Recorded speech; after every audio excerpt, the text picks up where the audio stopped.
CBB, una radio al di là delle frontiere. الراديو لكم فتعال وعبر برأيك. With and for refugees. Cali, Border Podcast. Bonjour à toutes et à tous. Aujourd'hui, nous sommes le jeudi 11 janvier 2024 et nous avons le plaisir d'accueillir Marine qui va répondre aux questions fréquentes concernant le projet de loi britannique en accord avec le Rwanda. Bonjour Marine. Bonjour. Alors, que peux-tu nous dire sur ce projet ? Et tout d'abord, première question, le projet de loi avec le Rwanda est-il annulé ? Alors malheureusement, le projet de loi avec le Rwanda n'est pas encore annulé. Le gouvernement britannique cherche toujours à renvoyer les demandeurs et les demandeuses d'asile vers le Rwanda pour que leur demande d'asile soit traitée là-bas. Et du coup, qui est concerné par ce projet ? Alors cela pourrait concerner absolument toutes les personnes, demandeurs et demandeuses d'asile, quelle que soit leur nationalité, dès lors qu'elles sont arrivées au Royaume-Uni de manière irrégulière et en étant passées par un pays considéré sûr selon le gouvernement britannique. Bon, néanmoins, il faut savoir que jusqu'à présent, aucune personne n'a été envoyée vers le Rwanda. Et que s'est-il passé dernièrement concernant ce projet ? Alors, on a beaucoup entendu parler de ce projet récemment, parce que le 15 novembre 2023, en fait, la Cour suprême britannique a estimé qu'il était illégal d'envoyer des demandeurs et des demandeuses d'asile au Rwanda, en expliquant qu'en fait, le Rwanda risquait d'envoyer ces personnes vers d'autres pays où la vie de ces personnes ou leur liberté serait menacée en raison de leur race, de leur religion, de leur nationalité, de leur appartenant à un groupe social particulier ou de leurs opinions politiques, et qu'ils seraient donc exposés à un risque réel de torture ou de traitement inhumain ou dégradant. Et donc la Cour suprême a estimé que cela serait contraire aux droits britanniques, européens ou international, et que les promesses des autorités rwandaises de ne pas renvoyer les personnes vers d'autres pays n'étaient donc pas fiables. Et alors du coup, on a beaucoup entendu parler de ce projet le mois dernier, au mois de décembre. Et donc du coup, que s'est-il passé depuis ? Alors précisément, le 5 décembre 2023, en fait, en réponse à la décision de la Cour suprême du Royaume-Uni, le gouvernement britannique a conclu un nouvel accord avec le Rwanda dans lequel il est stipulé que le Rwanda ne renverrait pas les demandeurs et les demandeuses d'asile envoyés depuis le Royaume-Uni vers d'autres pays. Il est également stipulé que désormais les familles avec des enfants pourraient être renvoyées également vers le Rwanda, tandis que jusqu'à présent, il était noté clairement que ces familles ne seraient pas prioritaires. Voilà. Ensuite, le 7 décembre 2023, le gouvernement britannique a présenté un nouveau projet de loi pour tenter de rendre possible l'envoi des personnes au Rwanda, bien que la Cour suprême avait déclaré plus tôt qu'il était illégal. Et en fait, ce projet de loi a déjà été approuvé en deuxième lecture à la Chambre des communes le 12 décembre 2023. Et la prochaine étape devrait avoir lieu là, dans le courant du mois de janvier. Et quel est le contenu de cette nouvelle loi ? En fait, le contenu de cette nouvelle loi est de considérer que le Rwanda est en fait un pays sûr et qu'il n'y a aucune autorité britannique qui remettre en question ce principe. Que les tribunaux, notamment, donc en particulier ici la Cour suprême, doivent l'accepter, qu'elles ne peuvent pas remettre en question la sécurité au Rwanda.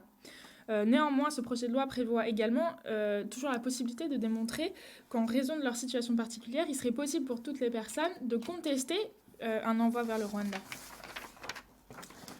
Mais du coup, le Royaume-Uni va-t-il effectivement envoyer des personnes vers le Rwanda ? Alors, c'est une très bonne question, c'est la question que tout le monde se pose. Et en fait, pour le moment, on ne le sait pas du tout. Le gouvernement affirme vouloir commencer à envoyer des personnes, des demandeuses et des demandeurs d'asile vers le Rwanda d'ici les élections générales qui auraient lieu au plus tard en décembre 2024. Voilà. Est-il possible d'arrêter la nouvelle loi ? En fait, c'est une grosse question aussi. Beaucoup d'espoir repose sur la House of Lords, en espérant que celle-ci, d'ailleurs il est très probable que celle-ci cherche à retarder ou à bloquer l'adoption de cette nouvelle loi. Néanmoins, peut-être que les espoirs reposent principalement sur les élections générales qui auront lieu au plus tard, donc comme je le disais, en décembre 2024, car le Labour Party a déjà annoncé que s'il était élu, ils abandonneraient complètement ce projet. Et du coup, que peuvent faire les demandeurs et les demandeuses d'asile une fois arrivés au Royaume-Uni dans l'hypothèse où cette loi est adoptée ? Alors, dans l'hypothèse où cette loi est adoptée et qu'elle se trouve menacée d'être envoyée vers le Rwanda, il faut qu'elle soit très rapidement mise en contact avec des avocates et des avocats. C'est déjà, à l'heure actuelle, pour toutes les personnes en demande d'asile, il est déjà possible pour elles d'être accompagnées par un avocate, mais là, ce sera encore plus important pour défendre la situation particulière de ces personnes. Comme toute demandeur et demandeuse d'asile, les personnes doivent faire un entretien préliminaire pour appuyer leur demande. Alors, que doivent dire ces personnes lors de l'entretien préliminaire ? Alors effectivement, c'est un moment qui est très important. C'est une étape qui a lieu très rapidement après que les demandeurs et les demandeuses d'asile arrivent au Royaume-Uni.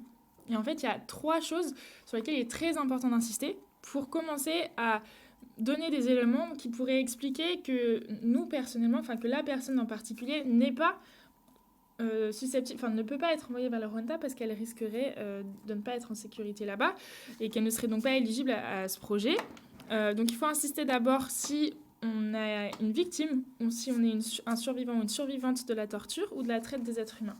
Il faut également insister si vous avez été maltraité en prison ou en détention dans votre pays d'origine, mais également sur tout le parcours. Et ça, c'est très important de le noter parce qu'il y a beaucoup de personnes qui sont considérées par cette question.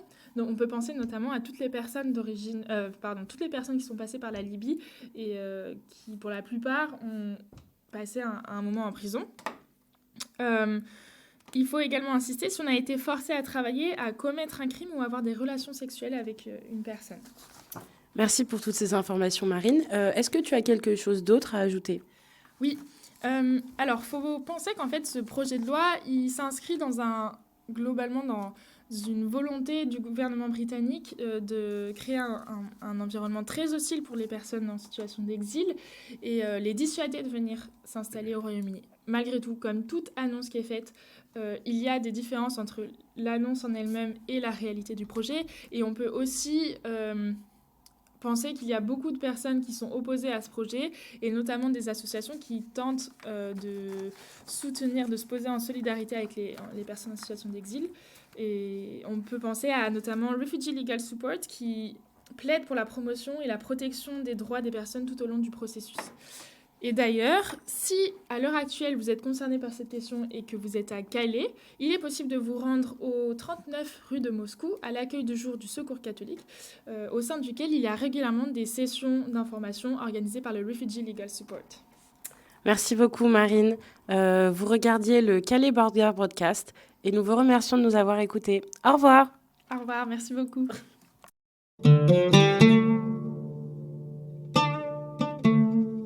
CBB, Calais, Border.